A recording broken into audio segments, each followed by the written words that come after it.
D P او صاحب تے D C او صاحب اور کھوتے جتنی بھی غیرت نہیں.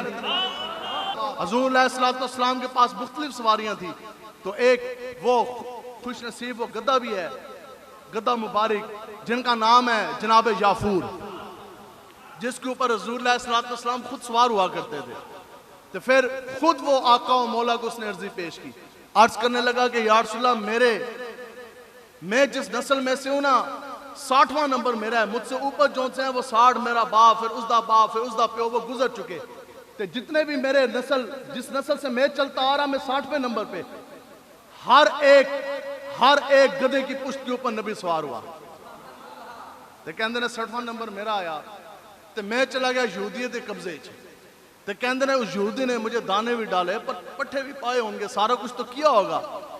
تو جا گدھا ایسے نا گدھا مبارک جناب یافور، تو وہ عرض کرنے لگے کہ یا رسول اللہ میں نے کبھی اس یہودی کو نا اپنی کانڈ جو تے سوار نہیں ہون دیتا.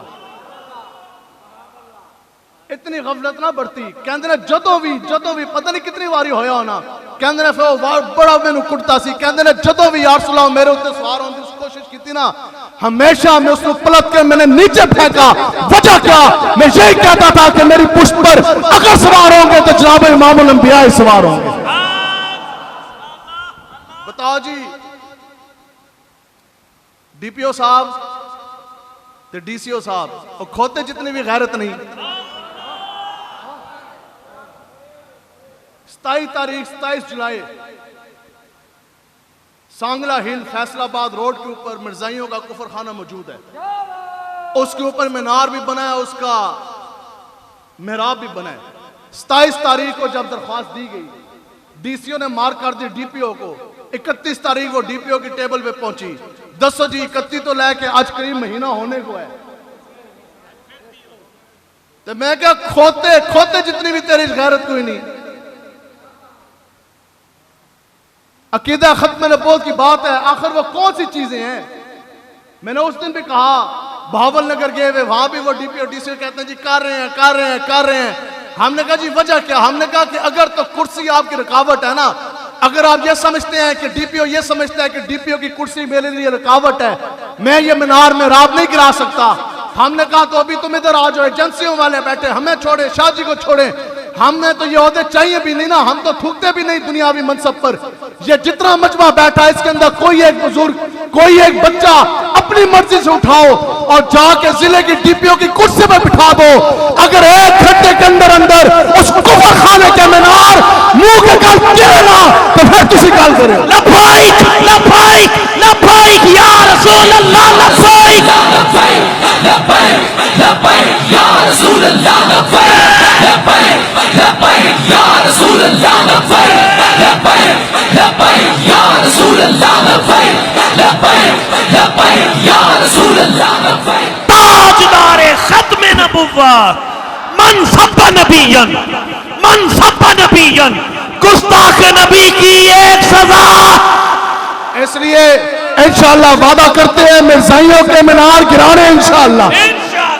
جیلم کے اندر سارے گر چکے، وہاڑی کے انشاءاللہ وہ بھی سارا وہاڑی بھی کلیئر ہو گیا، اور جناب آگے کئی شہروں کے جون سے ہیں وہ گرتے جا رہے ہیں. آج بھی اوکاڑا کے ضلع کے اندر وہ جون سے ہیں، ان کا بہت بڑا رہنما ایک ڈی ایس پی مقصود گزرا، اس کا انہوں نے مزار بنا کے ایسا اوپر گنبد بنایا اور گنبد بھی گر گیا. آگے اس نے آیت کرسی لکھی ہوئی سی اور مزار جا بنا کے وہ بھی جون سی ہے وہ ہٹ گئی. انشاءاللہ کم سے کم کیا منہ آپ لے کے جائیں گے؟ اگر تو آپ یہ سمجھتے ہیں نا کہ ہم اتنے لاڈلے ہیں، تو حضرت ابو سلمہ بن عبد الرحمن رضی اللہ تعالیٰ عنہ، یہ حدیث مبارکہ جب بھی میرا وقت ملے یا ایسے بھی میں سوچتا رہتا ہے اس کے بارے میں. بتاؤ جی، جس مسلمان وہ اس حال میں جب قبر سے نکلے کہ اس کی شکل خنزیر کی طرح ہوئی ہو، کوئی شخص اس لحاظ میں اس صورت میں وہ زمین سے اپنی قبر سے باہر نکلے کہ اس کی شکل جو ہے وہ خنزیر یا بندر کی مانند ہوئی ہو، پھر بتاؤ کیا وہ پل صراط پار کر سکتا ہے؟ کیا وہ جنتی ہو سکتا ہے؟ تو پھر حضرت ابو سلمہ بن عبد الرحمن رضی اللہ تعالیٰ عنہ، آپ سے روایت ہے، آپ فرماتے ہیں کہ حضور علیہ السلام نے فرمایا کہ میری امت، اللہ کی قسم، حضور علیہ السلام کی حدیث مبارک، حضور نے فرمایا کہ اللہ کی قسم میری امت کے اندر کچھ لوگ ایسے ضرور ہوں گے کہ وہ جب قبروں سے نکلیں گے تو ان کی شکل بندر و خنزیر کی طرح ہوگی. تو صحابہ بھی کام گئے، انہوں نے کہا یا رسول اللہ یہ کون سے وہ لوگ ہیں؟ حضور نے فرمایا یہ وہ ہیں جو مداحنت کے شکار ہو گئے تھے، جو بزدلی کا شکار ہو گئے تھے، جو سب کچھ کر سکتے تھے یار، اور کچھ بھی نہیں، ہم دینار بھی نہیں کرا سکتے۔ بتاؤ جی صحابہ نے کتنی قربانیاں جون سی ہیں اس کے لیے دی، اس اتنی بھی گل نہ کر سکی او کتا 200 کی روٹی کھا کے مالک کے ساتھ وفا کر جائے۔ آپ کہیں گے لبیک والے ہیں سخت بات کرتے ہیں، ایسے کیا چلو سیدھے سخت کر دیا نا، ساڑھی نہ منو، بابا بلے شاہ صاحب دیتے منو نا۔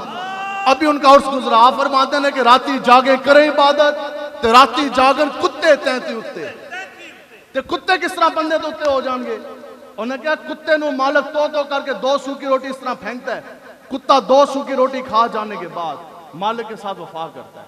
مالک رات کی سرد راتوں میں اندر جا کے سوتا ہے، کتا پوری رات وہ جاگتا ہے، وہ سوتا نہیں ہے، وہ کہتا ہے کیوں کہ میں نے مالک کے ہاتھ کے 200 کی روٹی جو کھائی ہے، اور تو کتے کو مالک نے کچھ نہیں دیا نا، مالک کو کتے نے دی 200 کی روٹیاں، 200 کی روٹی کھا جانے کے بعد کتے نے مالک کے ساتھ وفا کی، مالک اندر سویا، کتا بہو بہو سرد راتوں میں پوری رات بھاگتا رہا، بہو بہو کرتا رہا، مالک کی جان کی بھی حفاظت، حویلی کی بھی حفاظت، مال کی بھی حفاظت، سویا نہیں، کیوں؟ پر بھونکڑ تو منہ بند نہ ہوندے، جالری تے ستے تینتے اتے۔